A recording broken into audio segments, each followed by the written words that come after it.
F9, the Fast Saga, is here, and to be honest with you, is not very good. My review is next. Hi, and welcome to my channel. This is Reviews with Ryan. Today I'm going to be reviewing a movie called F9, the Fast Saga. This movie was directed by Justin Lin and stars Michelle Rodriguez, Vin Diesel, John Cena, Tyrese Gibson. Only characters that are not in this is The Rock, and also Jason Statham is not in this film as well. And I will just say that this film has a lot of action. You're definitely going to get plenty of action with this film.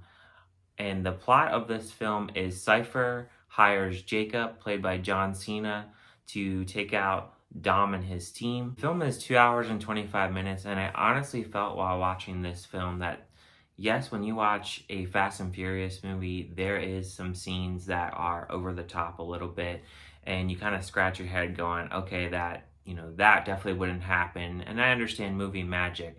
This film has way too many of those. There's a lot of ridiculous scenes. There is so many parts where the character should have died, and it's just very unrealistic. In the start of the film, about 30 minutes in, there is a lot of good action scenes, and I was on board with that. And there is good action in this, like all the other films. But this film has really gone from fast cars to just crazy, ridiculous stunts at this point. I almost feel like when they made this film, they looked online and they were like, let's look at the craziest memes and craziest things said about this movie, and let's just throw this into a movie as a plot, and we'll set it up for a 10th film.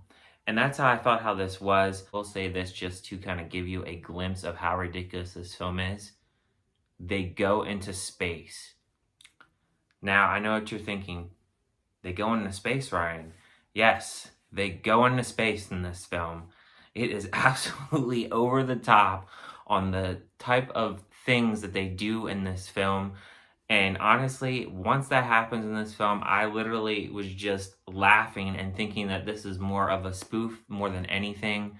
The fact that this has sucked up as much money as it has isn't surprising, but just the quality of this film is just terrible. Honestly, this is in my top of the worst films of the year.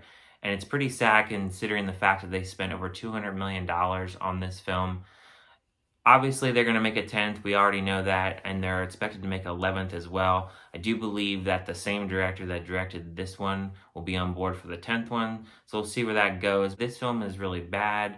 I think that really, honestly, this is just a film where you just need to go into it, shutting your brain off, and there will be action and there will be lots of comedy, and you really just can't take it seriously at all. The plot is absolutely ridiculous. Honestly, the villain in this is really bad, and the last scene where they're doing kind of the fight and all is just poor. I will mention though that there's nothing wrong with the acting. It's just the script here and the plot here is just not very entertaining in general. I guess the most entertaining thing I can say is the fact that it's just laughable about how bad this whole plot is unfolding in front of us, and it's just not that interesting, and it's just the worst of all the films, and it was just really disappointing to me. Like, comment, subscribe, let me know what you think. I'm seeing a lot of bad reviews on this film. Yes, it's made money, and it's going to continue to make money just for the fact of its name, but honestly, I would not waste your time on this film. Skip it or wait for Redbox, and let me know if you do see the film. I'm really curious on people's thoughts on all the ridiculous stunts and all the things that have happened in this movie. There's kind of a lot to talk about with this film and what happens.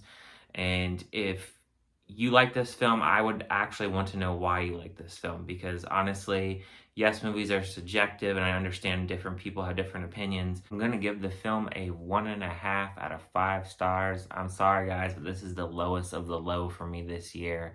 I was very disappointed in this film. I didn't have high hopes to begin with. I just really did not enjoy this film. But thank you guys for watching this review, and I'll see you guys in my next review.